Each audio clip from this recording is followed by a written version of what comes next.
A 92-year-old man reduced to ash with only a single leg left behind. A UFO contactee who claimed he photographed alien ships above the Swiss countryside. A family photo that seemed to capture something falling from the ceiling, long-lost sea creature footage, ectoplasm, and more.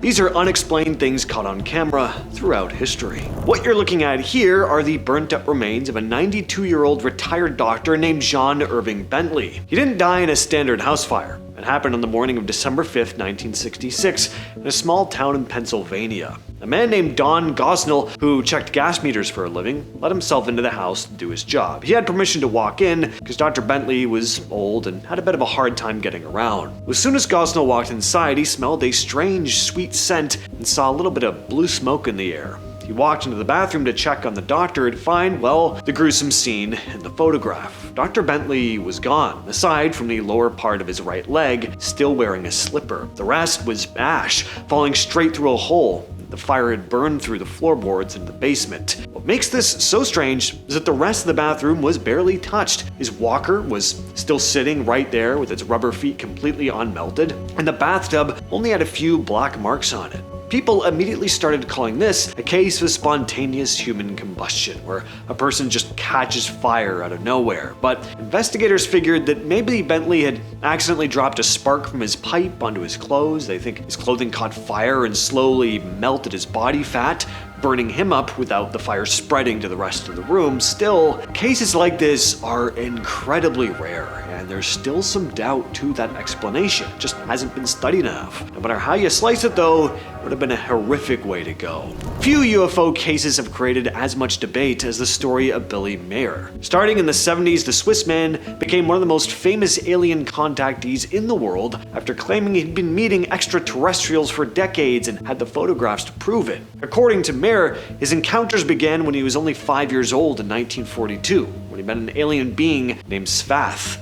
He claimed that after Svath died, he continued receiving messages from another extraterrestrial named Asket before all contact eventually stopped in 1964. Then in 1975, Meier said the visitors returned, this time introducing him to a woman named Samjaz and another being named Ptah from a group of aliens he called the Pleasurin. Meier said these beings weren't just visiting him for random encounters. He claimed they were sharing information about the universe and the future. To document these meetings, he created the free community of interests for the border and spiritual sciences and ufological studies in Switzerland. Followers could study his teachings and examine the evidence he collected. The biggest part of that evidence was his collection of UFO photographs and films. In the images, Meier claimed to have captured alien spacecraft, which he called the beam ships, hovering over the Swiss countryside. Photos appeared to show these metallic discs floating near the trees. One of the most famous images became especially well known because it was used as the background for the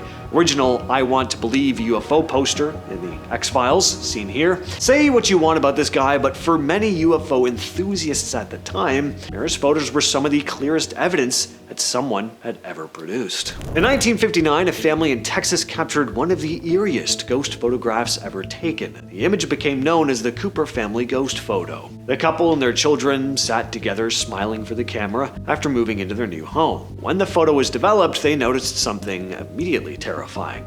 Hanging upside down from the ceiling above them was what looked like a human figure. The shape appears to be falling directly toward the family with its arms and legs stretched out. Of course, no one noticed anything at the time.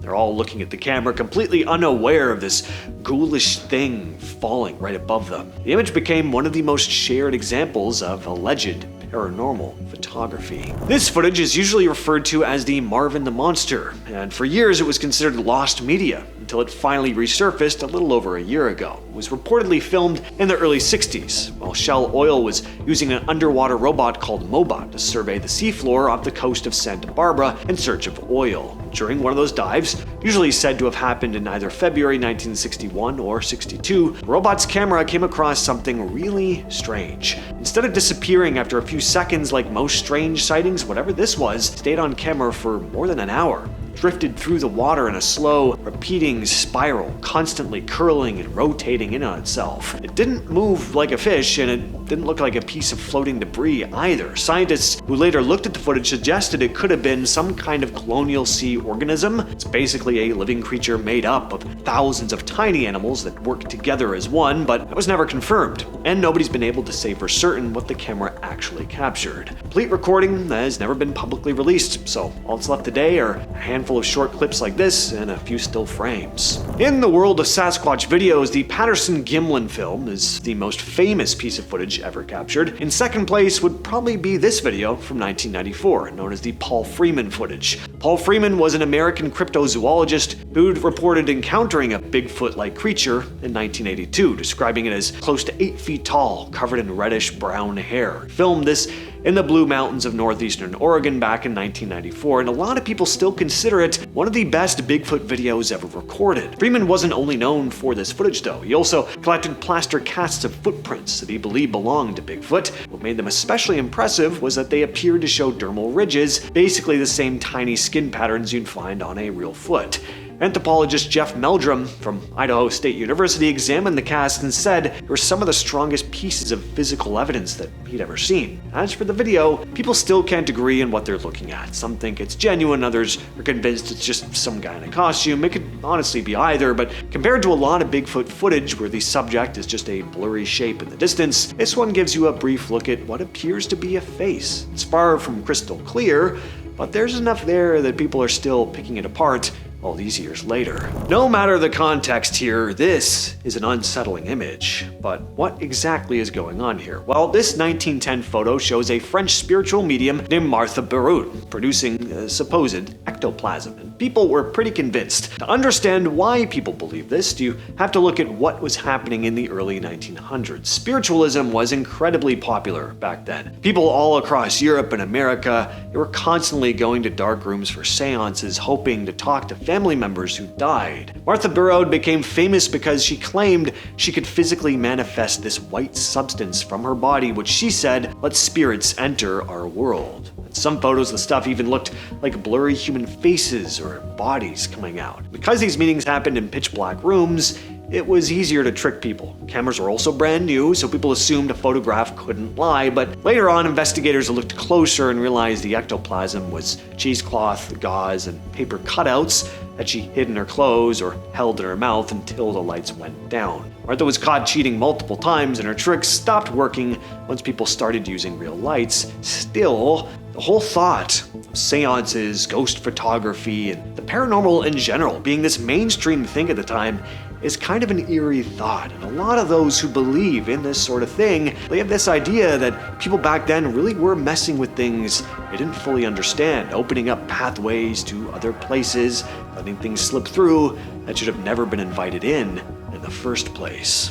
The SS Watertown photograph is one of the most famous images in the history of paranormal photography, and the story behind it is just as eerie as the picture itself. In 1924, during a routine voyage, the crew of the SS Watertown suffered a tragic accident when two sailors, James Courtney and Michael Meehan, lost their lives. The men had been sent into the ship's interior cofferdam to carry out cleaning and repairs, but they unknowingly entered an area where poisonous gas had leaked in, so both men died after inhaling the fumes and were later buried at sea. But according to the crew, it was not the end of their story. After the burial, several sailors claimed they started seeing something appear in the water beside the ship. Two ghostly faces that looked a hell of a lot like Courtney and Meehan. The sightings continued for days until one crew member decided to take a photograph.